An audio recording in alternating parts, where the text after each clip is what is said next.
Привет, друзья! Вчера не записывалась целый день, так как у меня не было никаких моральных и душевных сил и желания улыбаться вообще. И да, но вчера вот реально после вот этого выступления и после осознания на следующий день, что именно он нам произнес, у меня не было никакого желания вот сидеть, улыбаться на камеру. Занималась вчера маленьким ребеночком. Были у моей дочери, потому что у нее был день рождения, который я забыла из-за этого всего кардебалета, я забыла про день рождения собственной дочери, можете себе представить? И когда я приехала к ней, чтобы понянчиться с малышом, и она так стоит на меня, смотрит: «Мама!» Я говорю: «Что? А ты ничего не забыла?» Я так на нее смотрю, у нее такие глаза были, я никогда их в жизни не забуду. И я думаю в своей голове: у них какая-то годовщина свадьбы, нет. Они же в январе женились. Что там, думаю, месяц ребенку? Нет, еще нет месяца. Так смотрю на нее, не могу понять. Она все смотрит на меня и улыбается. Можете себе представить, я, мать, забыла день рождения собственного ребенка. Это какой-то капец. В общем, с этими событиями-то неудивительно. Можно забыть, какой год и вообще, где мы все. Потому что это невозможно, никто не ожидал. И самое интересное, что наш упырек, он выступил аккурат после футбольных матчей, между футбольными матчами, так скажем. Вот был футбольный матч, и на следующий, и через день, значит, у нас вот этот праздник взятия Бастилии, самый такой большой довольно-таки праздник во Франции, когда никто не работает. То есть такие праздничные дни, уже люди к этому готовятся, запасаются мясом для барбекю и так далее. То есть на расслабоне он вышел и выдал вот это таким еще голосом, понимая то, что осенью будут выборы, его никто не выберет. Потому что у нас большинство, вы видели, да, он же ездил к избирателям, и что он там получил? Он получил там просто оплеуху, просто в физическом смысле. Я уже не говорю о комментариях, которые идут всегда под его выступлениями, это просто какой-то трэш. Меня просят подписчики, не могли бы ли вы показать и прокомментировать эти комментарии? На самом деле там один мат. Если я буду их переводить, это будет бесконечное пип-пип-пип-пип. И, соответственно, все слова начинающиеся на эти две буквы. Вот я не могу это понять, да, я русская, которая живет во Франции, я не могу понять, как такое во Франции могло случиться. Во Франции, в которой, очень прилежно бдят вот эту вот свободу, либерте, легалите, это же Франция, либерте, эгалите, фратерните, это 3 принципа Франции: свобода, независимость, равенство. Как в такой стране могли допустить, что вот такое вылезло в президенты вообще, и такое нам такие ставят условия? А представляете, как не могут это пережить французы?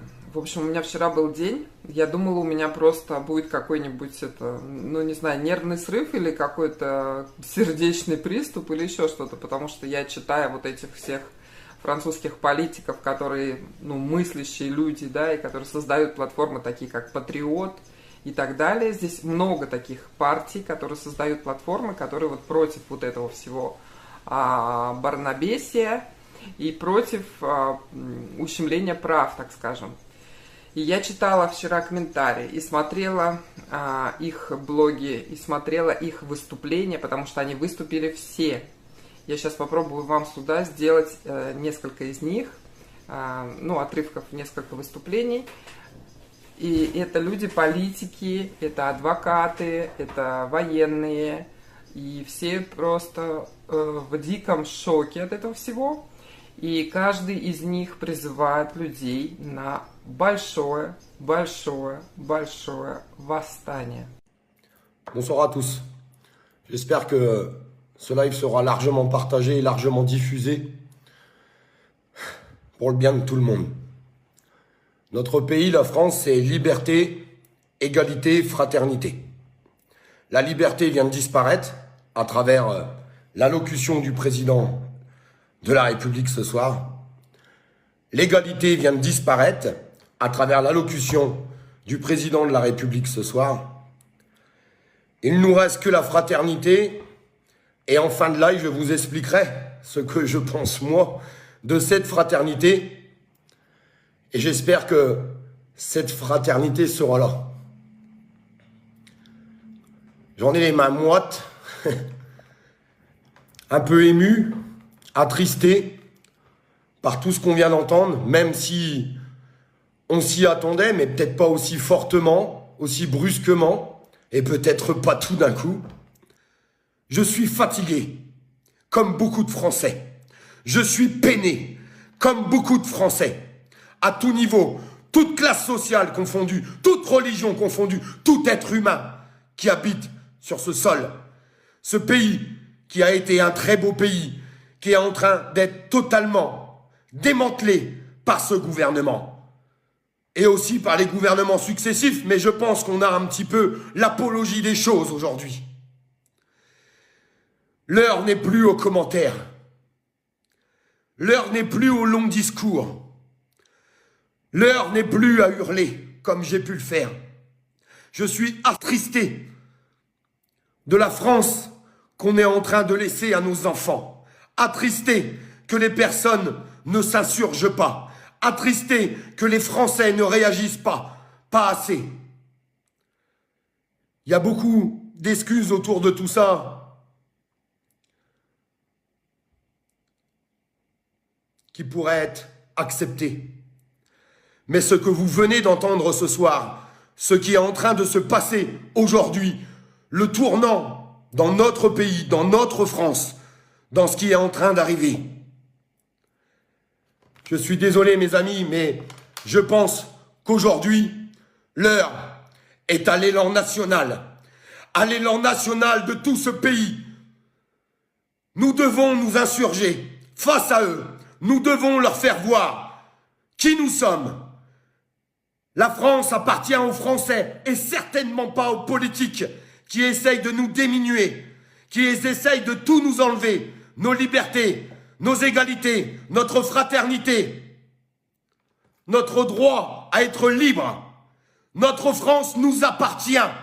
Nous devons nous insurger. J'espère que tous les collectifs de France arriveront à s'unir pour une mobilisation nationale contre ce gouvernant, contre ces politiques, contre ces gens qui nous diminuent, qui nous salissent. Il va être temps de leur dire stop, correctement. J'en appelle ce soir, même si beaucoup de monde, comme moi le premier, ont une colère au fond d'eux, une colère monstre à travers tout ce qu'on peut subir. J'en appelle quand même au calme. J'en appelle au calme car ils n'attendent qu'une chose, de pouvoir finir, de nous détruire, de nous faire taire à travers la violence. La plus belle mobilisation est une mobilisation neutre, correcte, mais soutenue par une majorité de la population qu'on ne voit pas assez dans notre pays. Nous devons leur faire voir que nous sommes plus qu'eux, que nous ne voulons pas qu'on nous impose quoi que ce soit aujourd'hui. On n'a rien à nous imposer à nous, et encore moins à nos enfants. À nos enfants. Rendez-vous compte dans le monde où on va aller. Je vous demande de partager en masse, s'il vous plaît, ce live. Pas pour moi, pour tous les Français, pour vous, pour nos enfants. Un petit bouton, ça prend 2 secondes de cliquer dessus. Je vous demande de cliquer dessus. J'espère du plus profond de mon cœur, que cette mobilisation nationale, excusez-moi, aura lieu pour tous les Français, pour tous nos grands-parents, arrière-grands-parents qui se sont défendus pour sauver nos valeurs et nos libertés. J'espère que cette mobilisation nationale aura lieu, pas dans 2 mois, pas dans 3 mois, très très vite. J'en appelle à tous les collectifs de France à être solidaires, à savoir s'unir à travers nos différences. Nous devons nous unir pour un appel national contre ce gouvernement qui vient prendre un tournant dans notre pays, qui nous enlève nos droits et nos libertés, qui continue de nous enfoncer vers la misère, et qui nous veulent nous tenir par rapport à l'argent et par rapport aux obligations et par rapport à nos obligations qu'on nous donne. Qui sont-ils pour nous dire ce qu'on a à faire? Qui sont-ils? Je le répète, malheureusement, on se rend compte qu'autour de cette, je dis mascarade, même si c'en est pas forcément une, je sais que des gens sont morts. Je le sais. Qu'a fait ce gouvernement pour votre santé, pour notre santé? Ils n'ont créé aucune place dans les hôpitaux. Ils n'ont formé aucune personne. Ils n'ont rouvert aucun établissement. Ils n'ont rien fait pour notre santé. C'est le coup de poker des laboratoires pharmaceutiques qui est en train d'avoir lieu ce soir en vous enlevant vos droits et vos libertés. Le coup de poker pour la réforme chômage. Le coup de poker pour la réforme des retraites. Alors, je vais couper ce live parce que sinon je vais me mettre à hurler. Ça ne sera pas bénéfique. Absolument pas bénéfique. J'espère que cette mobilisation nationale aura lieu. Quand elle éclora, je la rejoindrai. Je la rejoindrai. Je rejoindrai cette mobilisation nationale. Ne serait-ce que pour ma fille, mes valeurs qu'on m'a appris, qu'on m'a données, que mes parents, je les salue, mes grands-parents et tout ce qui va avec. Si vous êtes français ce soir, on n'a pas le droit de rien dire. On n'a pas le droit de baisser les bras. On n'a pas le droit de dire que c'est pas possible. On n'a absolument pas le droit de le dire. Être français, c'est dire que c'est possible. C'est dire qu'on peut y arriver. On a juste à se regrouper et leur dire stop. Et leur dire non. Et leur dire non. On peut être tous capables de le faire. On peut le faire. Il suffit juste de le vouloir. Pour nos libertés. Pour nos libertés. Les seules personnes qui peuvent sauver cette France, c'est les citoyens français. Personne d'autre. Et certainement pas ce gouvernement. J'espère qu'avant de quitter ce live, vous appuierez sur ce petit bouton partager. J'espère que d'autres paroles, d'autres liveurs, et j'espère que cet élan viendra à travers ce live, auront les mêmes paroles pour cet élan national, pour sauver notre France, pour nous sauver nous-mêmes et pour sauver nos enfants. Je vous embrasse très fort, avec mes qualités et mes défauts. Et je m'en excuse, car pour moi en ce moment c'est un peu compliqué, mais j'essaye de lever la tête hors de l'eau. Soyons unis, soyons tous ensemble. C'est à nous de faire les choses maintenant. Je vous embrasse. Qui a été prononcé donc le 12 juillet 2021.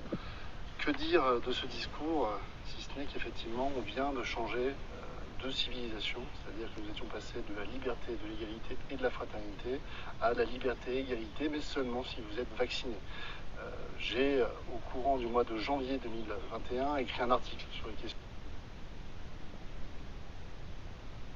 Bien entendu, se rapprocher de l'avocat de votre choix, de manière à ce que l'on puisse envisager ces recours avec vous, puisque les avocats ne sont que les mandataires de leurs clients, et que moi, par exemple, David Guyon, je ne peux pas tout seul aller saisir le Conseil d'État. Donc il est extrêmement important que des personnes puissent nous confier leurs intérêts, que ce soit pour moi ou n'importe quel autre avocat, comme je l'ai rappelé.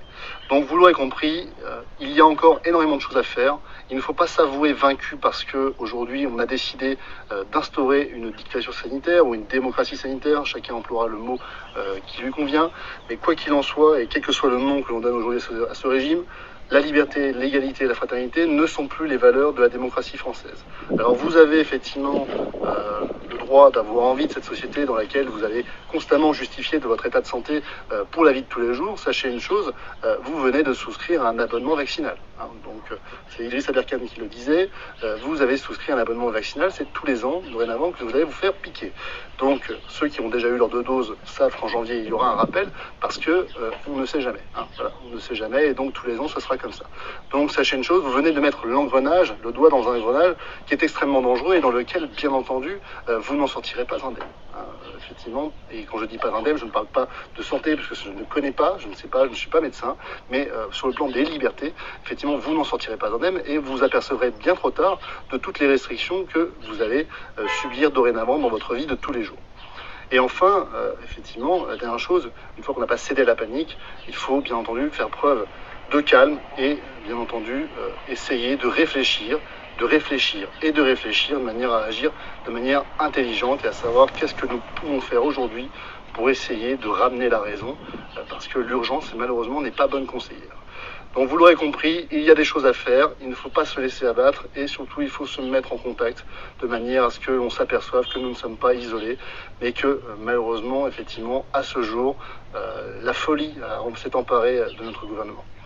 Donc je vous remercie pour votre attention, je rentre très rapidement de mes vacances pour pouvoir me mettre au travail et bien entendu je serai à disposition pour pouvoir mener toutes ces actions pour la défense des libertés fondamentales, bien entendu. Merci à tous et passez une bonne journée. Ne nous trompons pas d'ennemis. Ce qu'ils veulent, c'est justement l'insurrection. Ce qu'ils veulent, c'est des milliers, des millions de gens dans la rue qui crieraient Macron, Macron démission, des milliers de flashballs, des grenades de désencerclement, comme seule réponse, une répression historique pour montrer au monde entier à quel point même le peuple français, ces Gaulois réfractaires, ces gilets jaunes, on les a mis à terre. Voilà ce qu'ils veulent. Ce qu'ils veulent, c'est ça. Ce qu'ils veulent, c'est du sang. Ce qu'ils veulent, c'est des morts. Ce qu'ils veulent, c'est instaurer la loi martiale.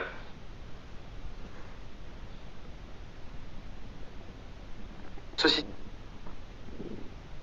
système, je sais très bien comment il fonctionne, j'ai travaillé à l'intérieur, je sais exactement comment ça fonctionne. Je vous jure qu'en 72 heures, c'est fini. C'est l'appel de la dernière chance. C'est vraiment la dernière chance qu'on a de faire plier ce système. Je vous le dis, je vous en supplie, partagez au maximum ce message. Merci beaucoup, courage, force et honneur. C'est terminé. En 3 jours, il n'y a plus de Covid. Vous savez ce que c'est ? Vous prenez votre carte bleue, vous allez retirer tout l'argent que vous allez à la banque. J'ai retiré ça ce matin et je vais continuer. J'ai pas pu tout retirer parce que vous inquiétez pas, ils vous empêcheront de tout retirer, mais retirez absolument tout votre argent de la banque et grève totale de la consommation jusqu'à l'arrêt de ces mesures iniques, de ces mesures injustes. C'est aussi simple que ça. Je vous assure, ça fait 10 ans que je travaille pour ce système, je sais très bien comment il fonctionne, j'ai travaillé à l'intérieur, je sais exactement comment ça fonctionne. Je vous jure qu'en 72 heures, c'est fini. C'est l'appel de la dernière chance. C'est vraiment la dernière chance qu'on a de faire plier ce système. Je vous le dis, je vous en supplie, partagez au maximum ce message. Merci beaucoup, courage, force et honneur. Monsieur Macron, bonjour. J'ai écouté votre allocution d'hier soir. Il y a des choses très intéressantes dans ce que vous avez dit. Je suis routier et nous sommes un très grand nombre de personnes travaillant dans ce domaine qui ne sont pas vaccinées. Moi-même, je ne suis pas vacciné et je ne me ferai pas vacciner, sachez-le. Sachez qu'à partir du 15 août, si j'ai bien compris votre histoire, nous n'aurons plus accès aux magasins sans avoir de vaccin en cours. Je vous invite donc à vous diriger très vite vers un centre de formation poids lourd, puisqu'à partir du 15 août, on va avoir besoin de vous. Vous l'avez dit clairement hier, le travail, et il va falloir que vous preniez un camion pour aller livrer les magasins, parce que nous, on ne pourra pas y aller, monsieur Macron. On va être embêtés. Alors vous avez déjà pris une claque réelle sur le visage, j'en suis désolé. Vous allez prendre aussi une claque mentale, puisque vous allez vous rendre compte que le routier est payé moins de 11 € de l'heure. Et je pense que ça va vous mettre aussi une deuxième claque.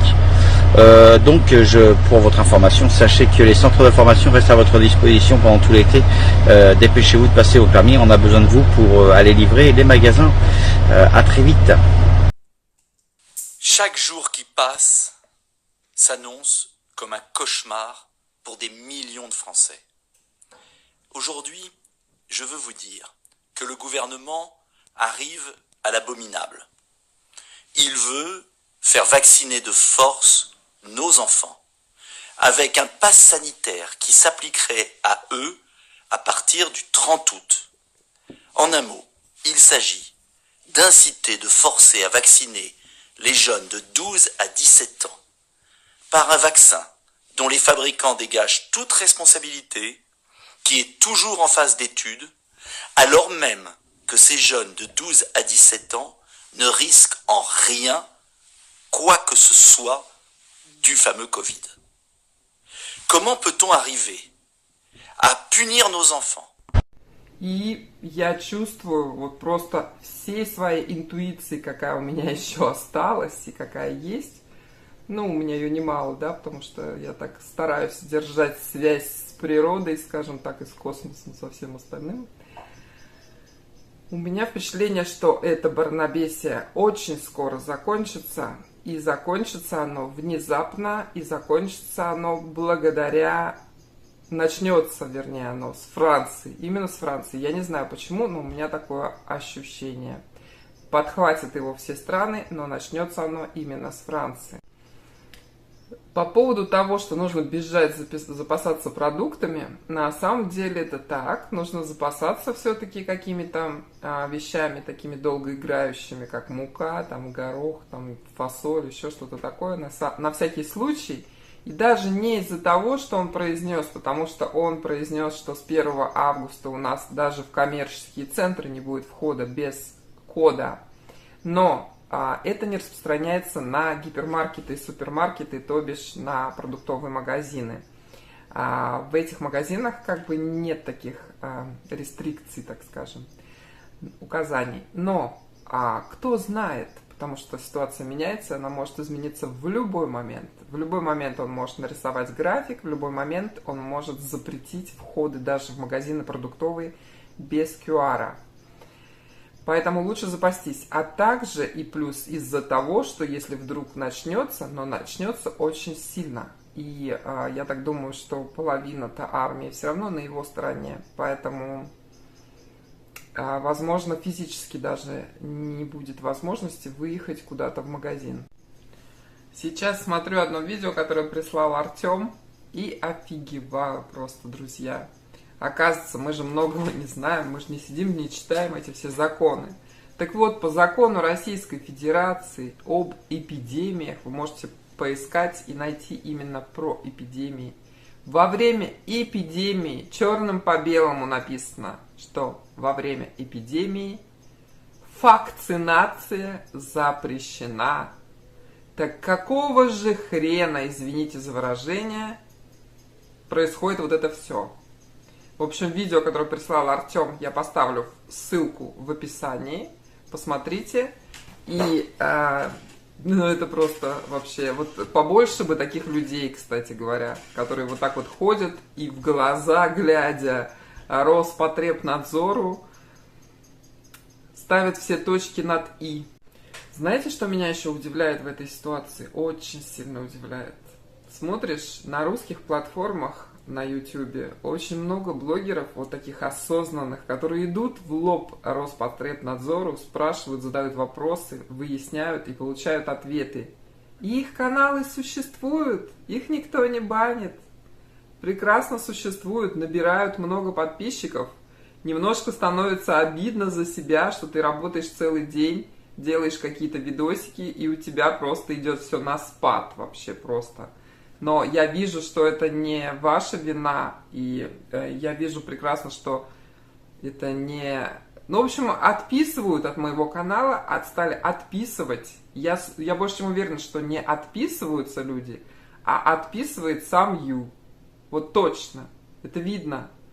Плюс еще перестала расти показатель, вот где у меня денежка идет. Как бы она там каждый день немножко должна расти, потому что просмотры-то идут. А у меня, получается, просмотры идут, а денежка стоит на месте, либо падает. Вообще, это как? Ну ладно, дело не в этом, дело не в денежке. Потому что денежка там вообще такая вот маленькая.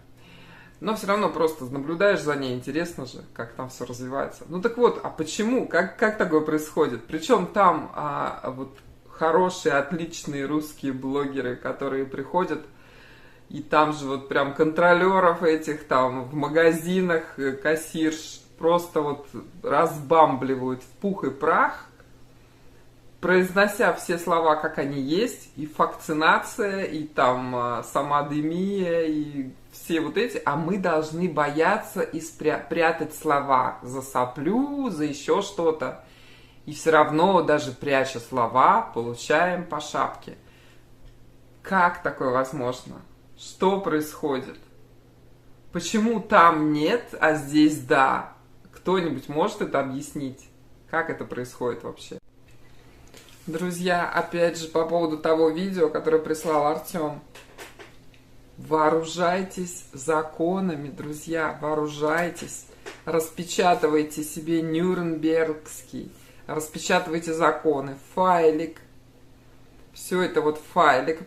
И если что, чтобы у вас было, хопа, показать и прочитать. Понимаете?